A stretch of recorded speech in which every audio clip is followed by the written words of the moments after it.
The Forsaken drama just went from bad to downright disturbing. The Jason Kevin skin, once Roblox's proud collab with meme animator Nyan Wolf, has now exploded into one of the ugliest scandals the platform has ever seen. Nyan Wolf has been exposed for disturbing content. Sharky Leo, the whistleblower, is being harassed with threats, and the Roblox community is tearing itself apart defending the indefensible. And the worst part? Every new update makes Roblox's accountability problem look bigger than ever. This isn't just drama, it's a wake-up call for the entire platform. So the situation going on with Roblox Forsaken is actually insane. It's so crazy that I have to make this video talking about it, and honestly, this might end up being one of the most important videos I ever make in the history of my channel. To really understand how this mess started, we have to rewind to when the Forsaken developers introduced the Jason Kevin skin. This wasn't just some minor update or side cosmetic. This was a full-blown collaboration. The Jason Kevin skin was based on Nyan Wolf, a furry meme animator best known for the viral "Don't Touch My Pizza" video. And for fans of Forsaken, this was exciting. The skin came with custom animations, chase music, and even a unique intro-outro. It felt like Roblox was stepping into a new level of creator crossover content. But the excitement didn't last long.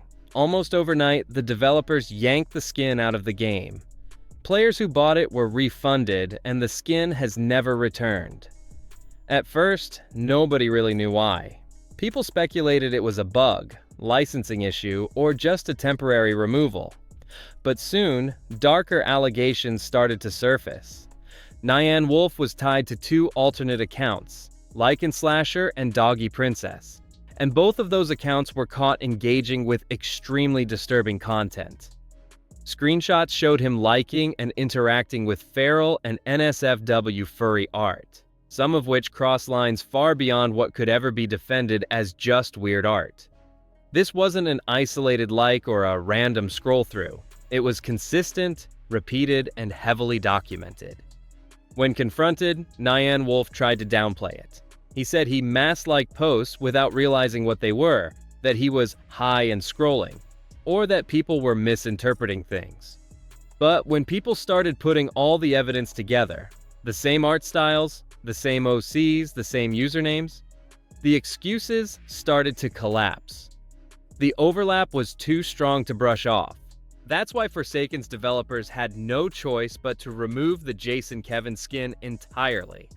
And for those of you that have never seen the game or played the game, it's kind of like Dead by Daylight. There is a killer and there are a bunch of survivors. The survivors have to turn on all the generators and survive the time limit before the killer, Imagine the optics of Roblox's biggest horror game featuring a skin based on someone tied to such disturbing content.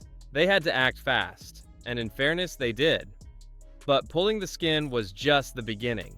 Once the truth came out, the entire Roblox community exploded, and the Forsaken drama was officially born.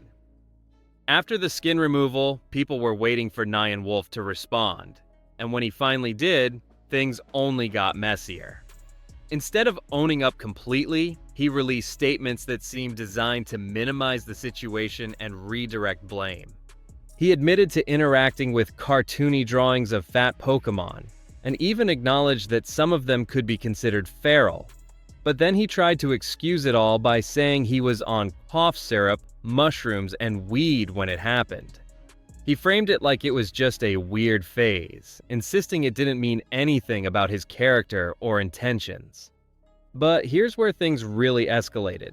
He pointed the finger at Sharky Leo, the YouTuber who first exposed him.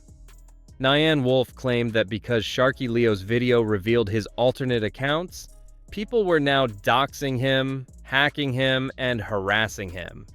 He even posted things like, "I hope you're happy, dude," directly framing Sharky Leo as the cause of his harassment. The irony? In doing that, Nyan Wolf actually confirmed the accounts were his. He basically validated Sharky Leo's evidence while trying to frame himself as the victim. This was a massive slip-up. Unfortunately, his framing worked on a large portion of his fan base. Instead of holding Nyan Wolf accountable, many fans went after Sharky Leo with threats, slurs, and harassment. And that's the tragic part. The whistleblower who exposed the problem ended up facing the brunt of the community's hate, while the person actually responsible managed to redirect a chunk of the backlash away from himself. When the Jason Kevin skin controversy first broke, most people expected the backlash to hit Nyan Wolf directly. After all, he was the one caught with disturbing content linked to his alt accounts. But in one of the most bizarre and unfair twists, the hate didn't stay focused on him. It shifted towards Sharky Leo, the YouTuber who exposed the evidence in the first place. How did this happen? It all goes back to how Nyan Wolf worded his response.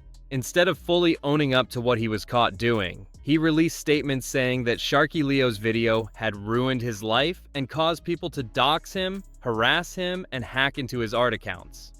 That one post essentially redirected the mob. Instead of holding him accountable, some of his loyal fans went on the offensive and began attacking Sharky Leo for simply telling the truth. The harassment Sharky Leo received wasn't mild trolling. It was full-on targeted abuse. People piled into his Twitter replies, calling him every name you can think of. Some hurled racial and ableist slurs. Others mocked him with cruel memes. And more disturbingly, some directly told him to end his life. We've been over this. These giant companies, these giant corporations, they'll go in, they'll buy these games for cheap and then, stick monetization in them or resell them for a higher price. There were GIFs being posted that made it crystal clear what people wanted him to do, and no one in their right mind could interpret those as jokes. And it didn't stop at insults. Sharky Leo was falsely accused of sending his fans to dox Nyan Wolf, even though in his original video he made it very clear. Do not harass, do not dox, do not attack anyone. He knew how messy these things can get, and he explicitly told his audience to avoid crossing those lines. But when a mob is fueled by blind loyalty and twisted narratives, facts don't matter. To them, Sharky Leo became the villain. This is a common cycle in online drama. Whistleblowers often face more hate than the people they expose. We've seen it time and time again, and the Forsaken drama is just the latest example. The problem is that it creates a chilling effect. If people see what happened to Sharky Leo, they'll think twice about ever speaking up. Why risk your own safety if all you'll get in return is harassment and threats? The tragedy here is that Sharky Leo was right. The evidence he presented was accurate, and even Nyan Wolf later admitted to parts of it. Yet because of clever framing and blind fandom defense, he's the one paying the price. This harassment campaign shows just how toxic online communities can get when loyalty outweighs accountability. After the wave of hate directed at Sharky Leo, Nyan Wolf made another attempt at damage control. This time, he leaned into the idea of accountability, but only halfway. He admitted that yes, he had interacted with the disturbing content. He even said, "Call me a freak, a gooner, a degenerate, whatever. I don't care." On the surface, it looked like honesty. But dig a little deeper, and you'll see it was more of a performance than a real apology. For starters, he minimized the extent of what he'd done. He claimed it was just cartoony fat Pokemon drawings that he liked while high on drugs.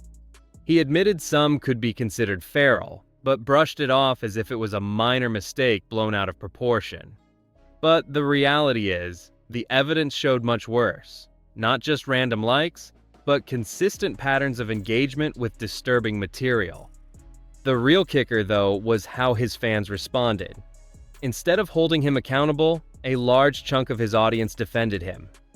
Replies under his post were filled with excuses like, "You did nothing wrong," "It's just art, stop overreacting," and even, "We still love you, don't let the haters win." Some even framed him as the victim, praising him for being brave enough to admit it and attacking anyone who criticized him. This is dangerous for two reasons. First, it normalizes behavior that shouldn't be normalized, especially when tied to platforms like Roblox, where kids are the primary audience. Second, it completely undermines accountability. If a creator can admit to disturbing behavior and still be showered with love and support, what incentive do they have to truly change? It also speaks to a bigger cultural issue online: parasocial loyalty. Fans often tie their identity so strongly to a creator that they'll defend them no matter what. Let me just explain what that means, right? This guy is the owner of Forsaken, right? He now owns the game. Basil and Hitoko, hopefully I'm saying their names right. They never owned the game, right? They never owned the game because there was never any legal paperwork or anything like that. This guy owns the game. In this case, it meant excusing something that should have disqualified him from being associated with a Roblox game in the first place. The fact that people wanted the Jason Kevin skin brought back despite everything shows just how little some fans care about the bigger picture. At the end of the day, Nyan Wolf's apology wasn't really about making amends. It was about survival, admitting just enough to look honest, while relying on his fan base to carry him through the backlash. And sadly, it worked. When we zoom out from the drama itself, one thing becomes painfully clear. This isn't just about Forsaken or Nyan Wolf. It's about Roblox's entire ecosystem and how broken its accountability is. Forsaken's developers did the right thing by removing the Jason Kevin skin, but only after the evidence became undeniable and public. If nobody had spoken up, the skin would still be in the game today. That's the reality. Action only happens when outrage forces it. And it's not just Forsaken. Roblox has a long history of failing to vet who it collaborates with, from condo game developers who slip through the cracks, to admins with shady pasts who get nothing more than slaps on the wrist. This isn't an isolated failure, it's a systemic one. The Forsaken drama also highlighted how toxic the community response can be. Instead of rallying around the idea of protecting kids and holding creators accountable, parts of the community went after the whistleblower. That's not just unfair, it's dangerous. It discourages people from ever speaking up again. And when people stop speaking up, problems fester in silence. This is the real danger. Forsaken may have lost a skin, Nyan Wolf may have been exposed, and Sharky Leo may have been harassed, but the larger issue remains. Roblox still doesn't have the systems in place to prevent this from happening again. Until there's real accountability, from the company, from developers, and from the community, scandals like this will keep repeating. In the end, the Forsaken drama is more than just a messy controversy. It's a mirror held up to Roblox, showing everything that's wrong with how it handles safety, accountability, and community trust.